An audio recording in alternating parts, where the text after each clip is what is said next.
I think that the average American would not know just how difficult it is to apply for and gain legal citizenship in the United States. There's an oversimplification, I think, of the idea of immigration in the public eye, especially considering the GOP debates and things that happen on a regular basis that say things like, well, why don't people just apply for legal citizenship and get a green card and become naturalized citizens? And part of the reason that they don't is it can take 20, 30 years, and there's a ton of bureaucratic red tape and offices that you have to go to and connections you have to make, and it's really costly. And so for a lot of people, I would say that there's just so much bureaucracy in order to become a legalized citizen and get a visa, which I think most Americans should learn a little bit more about. The immigration process is incredibly complex and arbitrary. I'd say that generally when we talk about immigration, we think that there's people that come in whenever they want to, and that there's really no system in place to prevent them from entering, and it's all very easy.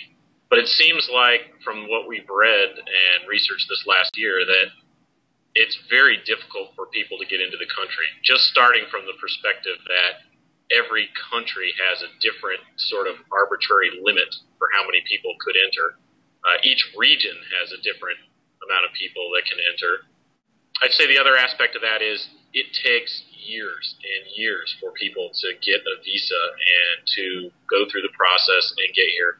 It is not uncommon for it to take 10 years to have someone from, especially Latin America, get a visa and be able to immigrate into the United States. So it is incredibly difficult. I think most people have little or almost no understanding of the complexities of legal immigration. So the headlines of news focus on border wars, illegal immigration, etc., which is a worthy story, but sometimes can overlook the fact that there are millions of people in the U.S. who are participating in legal channels for movement. I think they should understand how ineffective the legal immigration system is and how a lot of the undocumented immigration question is related to the impossibility, really, of getting the average person who might want to come here in through the appropriate legal system. Well, I think everybody thinks about immigration in the context of illegal immigration. And so I think that when we talked about the topic to our colleagues in the political science department and just to midshipmen across kind of the yard, people were very interested and invested in sort of the illegal aspect of immigration, but didn't really know very much about things like H-1B visas or other types of visas that we give to people who are here in the country legally under the current system. And I think that is kind of a very interesting angle to come at the topic.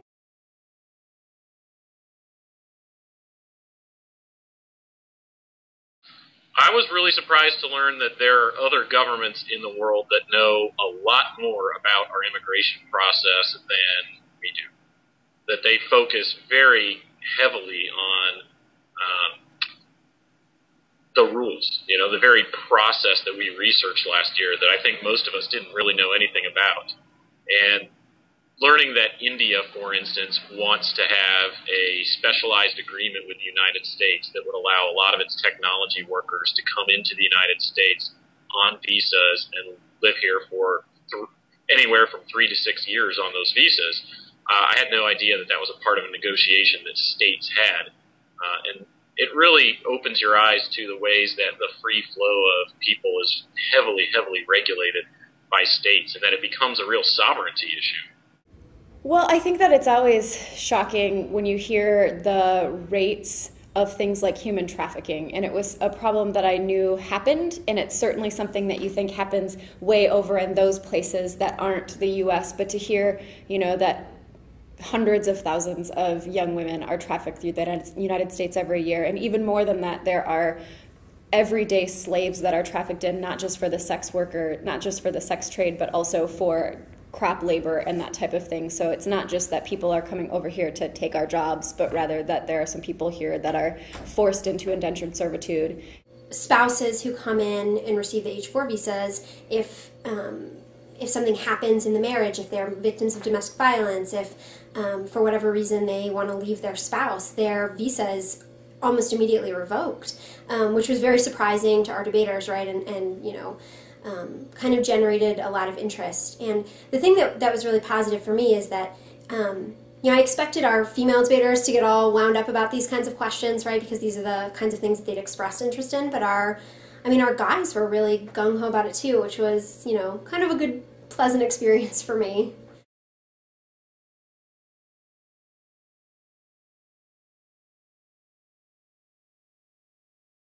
I'm completely convinced that we should pass the DREAM Act. I'm completely convinced that there are lots of people here whose status is legally questionable, where it dramatically impedes their ability to function as a person, and yet their family is here, their life is here, and this is the only country they've ever known.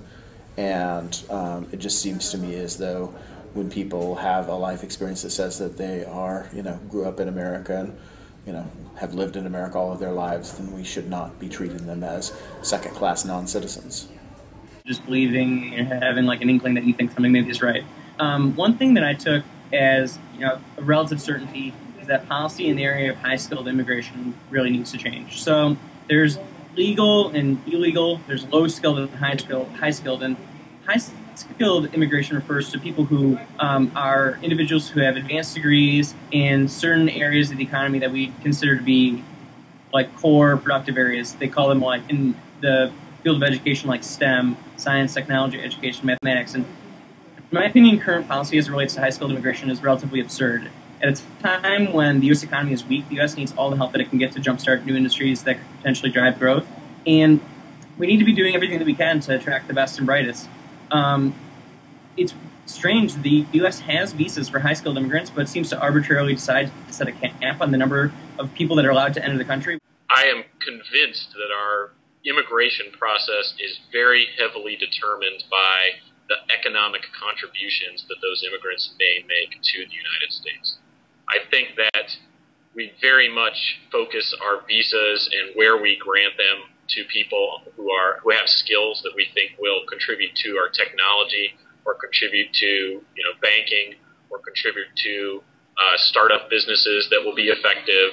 So much of our visa machinery is really designed to get people who will contribute, who will be economic boons to the United States. And I think that runs counter to the narrative that we have about people immigrating to the United States and not contributing, or people moving to the United States and being a tax burden or taking money away.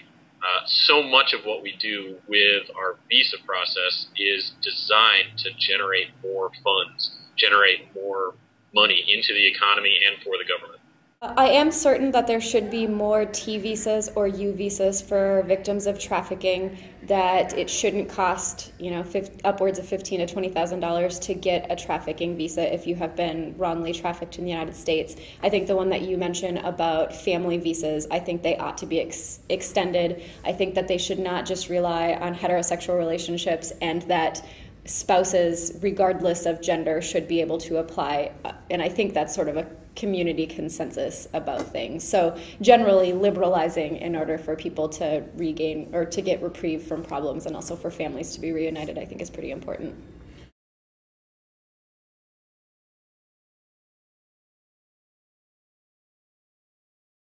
First of all, that before we can even touch on illegal immigration, that we have a lot to consider about our legal immigration system, whether or not it is even effective now.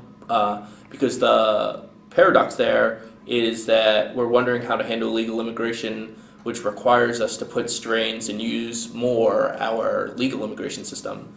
And if we're not effectively using it now, it makes you think about what can we do in terms of illegal immigration.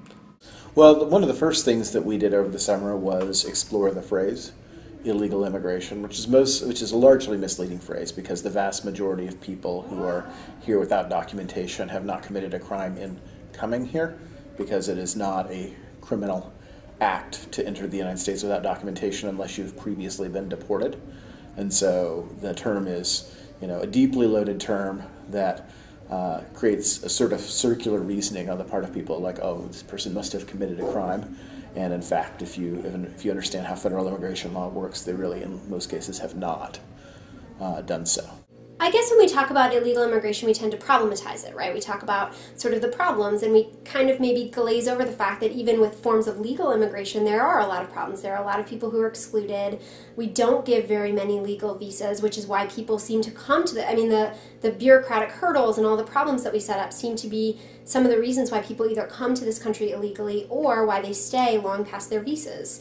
And so it seems to me it might be true, at least, that if we made it easier to come to this country legally through one of the methods, even that we already have set up, that we would have, less of a problem on the other side.